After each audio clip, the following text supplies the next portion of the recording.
غلام تھے بیچارے یا نوجوان تھے. نوجوانوں پر بزرگوں کو خود ہی حق حاصل ہو جو چاہیں کرے. اور غلام تو ملکیت ہوتا ہے, زندہ ذبح کر دیں تب بھی کوئی پوچھنے والا نہیں.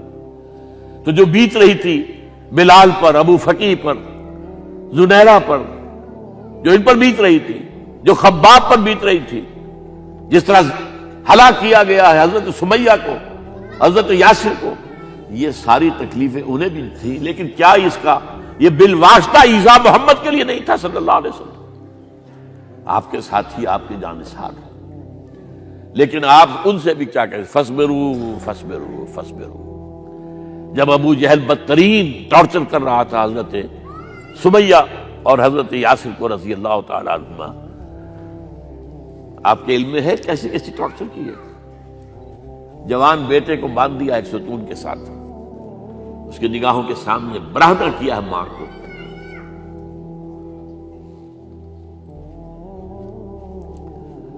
ہاتھ میں ایک مورتی ہے, جب تنگ آ گیا ستا کر تنگ کر کے مار مار کے حضرت سمیہ ٹس سے مس نہیں ہو رہی. کہتا ہے تم ایک دفعہ کہہ دو سمیہ کہ ہاں اس مورتی میں بھی کچھ ہے, میں تمہیں چھوڑ دوں گا. انہوں نے تھوک دیا, برچھا مارا ہے شرمگاہ کے اندر.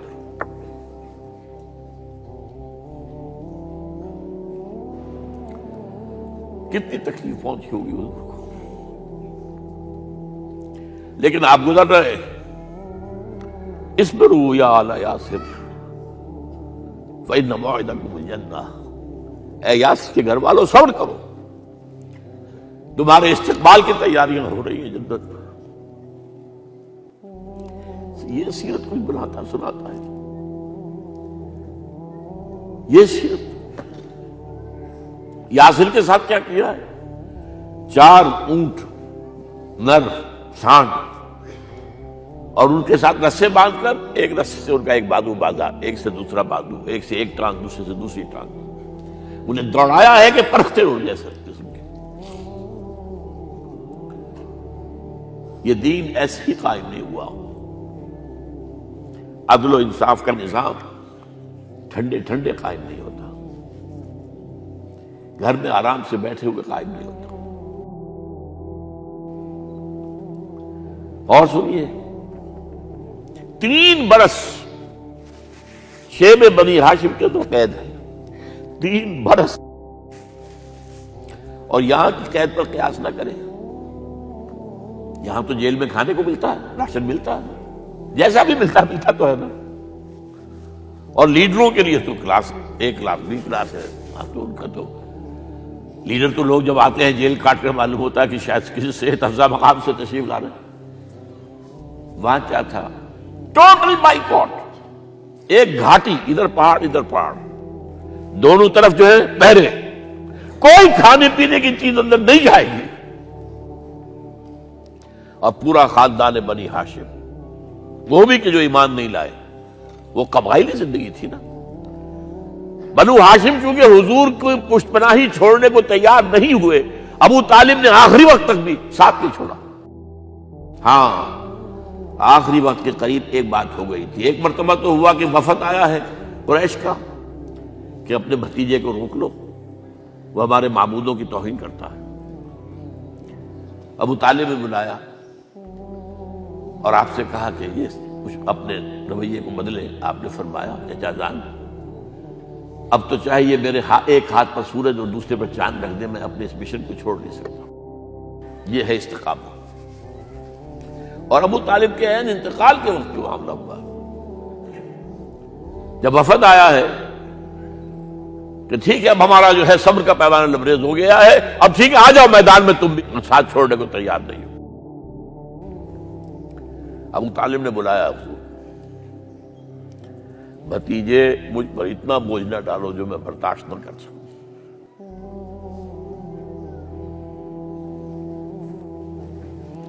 حضور کی آنکھوں میں آنسو آ گئے. چچا جان اب تو یا یہ بات پوری ہوگی یا میں اپنے آپ کو ختم کر دوں, اسی میں ختم ہو جاؤں. 12 شیب بنی ہاشم میں 3 برس اس حال میں گزرے ہیں.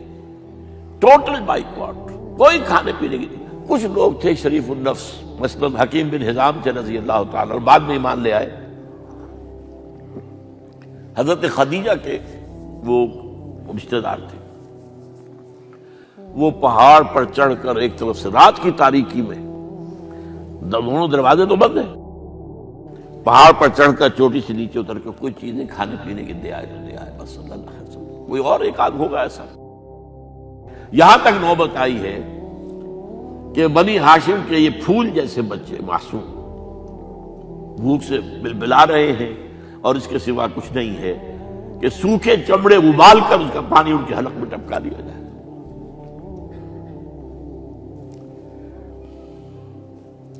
اور جو ہوا وادی طائف میں، جب مکے والوں نے فیصلہ کر لیا کہ آپ قتل کر دو، ابو طالب بھی فوت ہو چکے ہیں، اب کوئی اندیشہ نہیں، کوئی خانہ جنگی شروع نہیں ہوگی، کوئی انٹرا ٹرائبل وار نہیں ہوگی،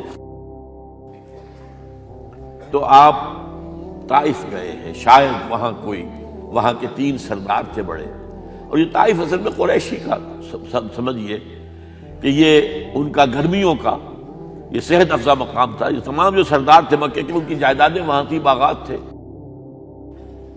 اور وہاں کے بھی 3 سردار تھے، تو شاید ان میں سے کسی کو اللہ توفیق دے دے۔ وہاں گئے ہیں اور صرف ایک ساتھ ہیں، حضرت زید بن حارثہ، حضرت ابو بکر بھی ساتھ نہیں، سائے کی طرح ساتھ رہنے والا بھی ساتھ نہیں تھا۔ وہاں جا کر جو آپ نے تینوں سے بات کی ہے، تینوں نے وہ باتیں کہی ہیں جو کلیجے کو چیر جائیں۔ تمہارے سوا کوئی اللہ کو نہیں ملا تھا رسول بنانے، جاؤ چلے جاؤ۔ ایک کہتا ہے فوراً چلے جاؤ یہاں سے،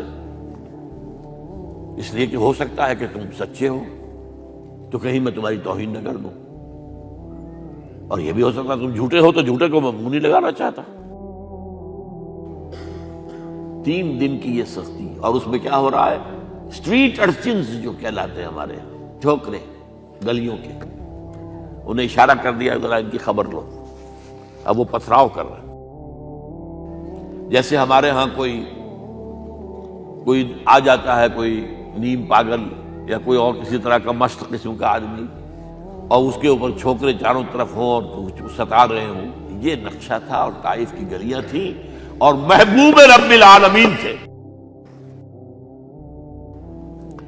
ادھر سے پتھر آ رہے ہیں تو زید بن حارثہ رکاوٹ بن گئے ہیں، لیکن پیچھے سے آ رہے ہیں، وہ کیسے روکیں گے؟ پیچھے جاتے ہیں تو ادھر سے آ رہے ہیں، جسم لہو لہان ہے، خون رس رس کر زخموں سے جوتیوں میں آ کے جم گیا ہے۔ پھر وہاں سے آپ نکل کر گئے ہیں، ایک باغ میں تھوڑی سی پناہ لی ہے تھوڑی دیر کے لیے، جوتے بڑی مشکل سے اترے ہیں، خون جمع ہوا، اور وہ جو پھر دعا نکلی ہے آپ کے، وہ کلیجے کو چیر جانے والی ہے۔ اللہم الیک اشکو ضعف قوتی وقلت حیلتی وحوانی علی الناس، اے اللہ تیری جناب میں فریاد لے کر آیا ہوں، اپنی قوت کی کمی کا، اپنے وسائل کی کمی کا، اور لوگوں میں جو رسوائی ہو رہی ہے، الی من تکلنی الی بعید یتجہمنی او الی عدو ملکت امری، مجھے کس کے حوالہ کر دیا ہے، مجھے دشمن کے حوالے کر دیا جو چاہے میرے ساتھ کر گزرے۔ فریاد ہے کہ نہیں؟ بڑی زوردار فریاد ہے، بڑی زوردار، لیکن پھر مقام عبدیت کا ظہور ہوتا ہے۔ ان لم یکن علی غضبک فلا ابالی، اے اللہ اگر تو ناراض نہیں ہے، مجھے اندیشہ یہ ہو گیا کہ کہیں تو ناراض تو نہیں ہو گیا ہے، کہیں تو نے میرا ساتھ تو نہیں چھوڑ دیا ہے۔ اگر تو ناراض نہیں تو مجھے کوئی پرواہ نہیں، جو ہو سو سر تسلیم خواہ ہے جو مزاج یار میں آئے۔ واپس آئے ہیں تو مکے میں داخل نہیں ہو سکتے تھے، وہاں تو قتل کا فیصلہ ہو چکا،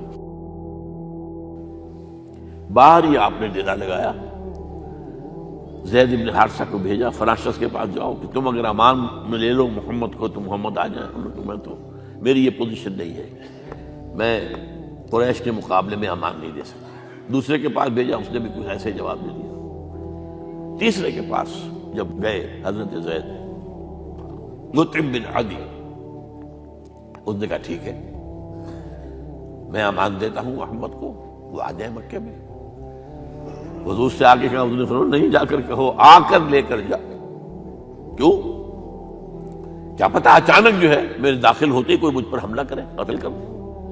وہ تو یہ کہہ سکے کہ ہمیں کیا پتا تھا کہ مطعم نے جو ہے امان دی ہے، I never knew it۔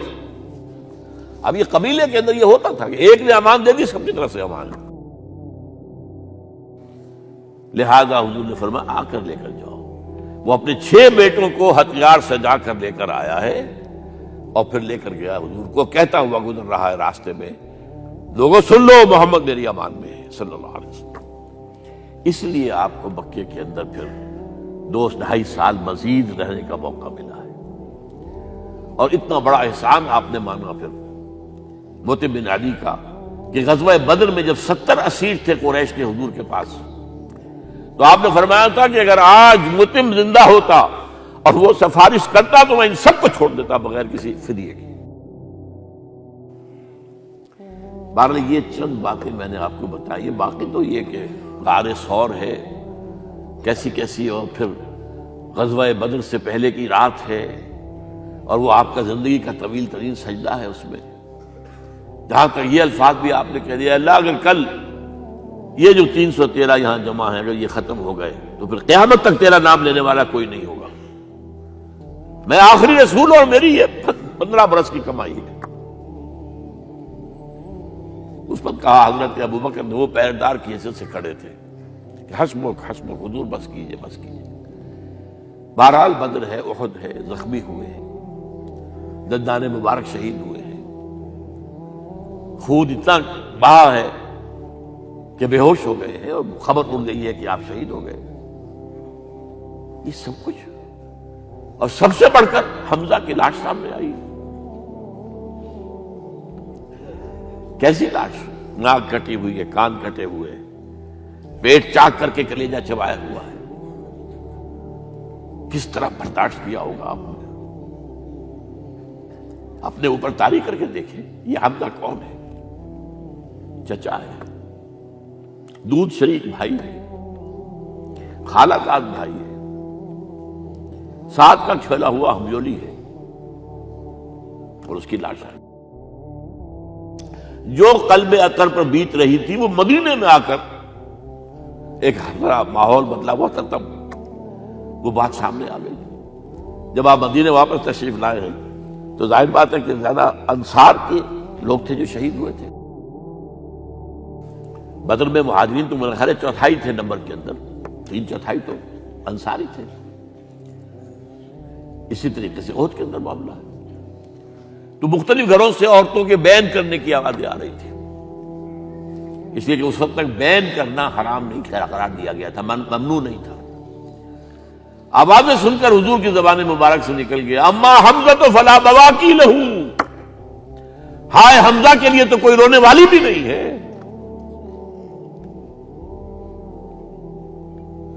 اس پر پھر صحابہ نے، انصار نے اپنے ہاں کی خواتین کو حضرت صفیہ کے ہاں بھیجا، وہ سگی بہن تھی، وہاں انہوں نے جا کے یہ بھی تعزیت کی بہن کی۔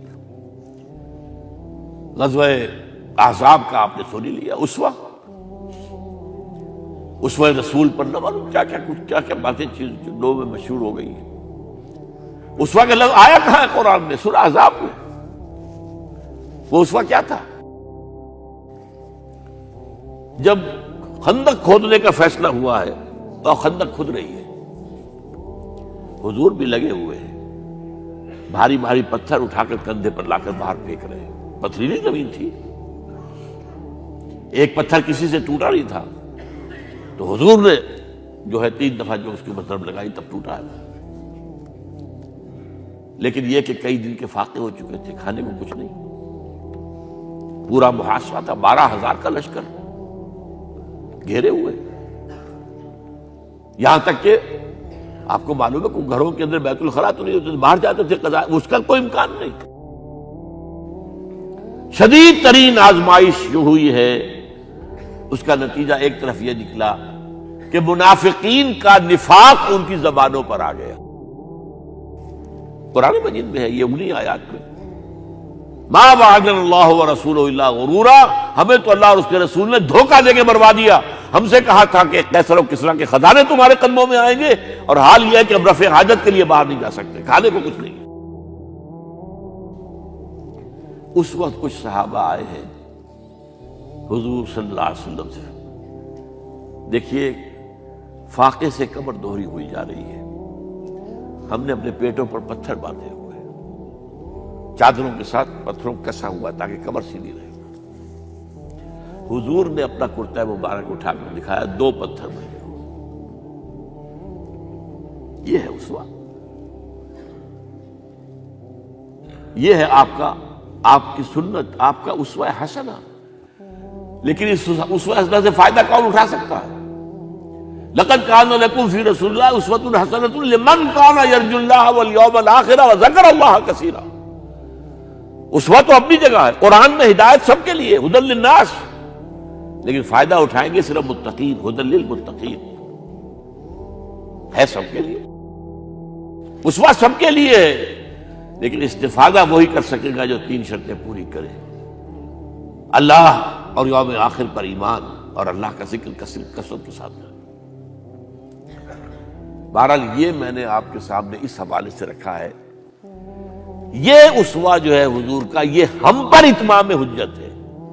دیکھیے نوٹ کیجئے، پوری نوع انسانی پر اتمام حجت، اسلام کا نظام عدل اجتماعی جو قائم کر کے دکھا دیا، حجت قائم، اسے انگریزی میں کہتے ہیں اٹس ڈویبل، کیا جا سکتا ہے، یہ کام ہو سکتا ہے، اس لیے کہ زمین پر قدم بہ قدم چل کر یہ انقلاب آیا، محنت سے آیا، مشقت سے آیا، ایثار سے آیا، قربانیوں سے آیا، تکلیفیں جھیل کر آیا، صبر و مصابرت سے آیا، استقامت و مقاومت سے آیا۔ یہاں پر معجزوں کی کار فرمائی نہ ہونے کے برابر ہے۔ یہاں دھوپ سے بچانے کے لیے کوئی اللہ نے صاحبان نہیں دیا، ظل اللہ علیکم الغمام، اور بھوک سے بچانے کے لیے من و سلوہ نازل نہیں ہوئے۔ غزوہ تبوک میں ایسا بھی ہوا ہے کہ 3 مجاہدین کا 24 گھنٹے کا راشن ایک کھجور، ایک نے منہ میں رکھی، کچھ چوس لی، کچھ گلوکوز چلا گیا اس میں سے، دوسرے کو دے دی، اس نے چوس لی، پھر تیسرے کو دے دی، من و سلوہ نازل نہیں ہوئے۔ محنت، مشقت، ایثار، قربانی، صبر، مصابرت، استقامت، مقاومت، یہ ہے اسوہ رسول۔